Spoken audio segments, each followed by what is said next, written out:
ഈ interior designing എന്ന് പറയുന്നത് വെറും ലുക്കിന് വേണ്ടി മാത്രമുള്ളതല്ലേ? അല്ലല്ലോ, നമ്മുടെ പ്രോപ്പറായിട്ട് സ്പേസ് പ്ലാൻ ചെയ്ത് ലൈറ്റിംഗ് നോക്കി ആണ് ഇന്റീരിയർ ഡിസൈനിങ് ചെയ്യുന്നത്. ലുക്ക് ഒരു പാർട്ട് മാത്രമാണ്. എന്നാലും ഇന്റീരിയർ ഡിസൈനിങ് എന്ന് പറഞ്ഞാൽ നിങ്ങളുടെ സ്പേസിനെ മാക്സിമം യൂട്ടിലൈസ് ചെയ്യാൻ എന്ത് ചെയ്യാം എന്നുള്ളതാണ്. പിന്നെ ഈ ഇന്റീരിയർ ഡിസൈനിങ് ലക്ഷറി വീടുകൾക്ക് മാത്രം ഉള്ളതല്ലേ? നല്ല ഡിസൈനുകൾ എല്ലാ വീട്ടിലും വേണ്ടേ? അതങ്ങനെ ഒരു ക്ലാസിഫിക്കേഷന്റെ ആവശ്യമുണ്ടോ?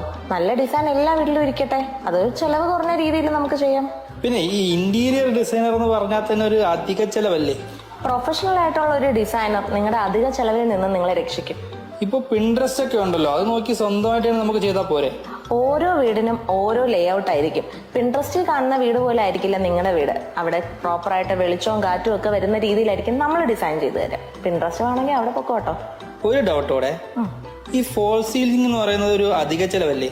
ഓരോ വീട്ടിന്റെയും മൂഡ് ക്രിയേറ്റ് ചെയ്യുന്നതിനാണ് നമ്മൾ ഈ ഫോൾ സീലിംഗ് യൂസ് ചെയ്യുന്നത്.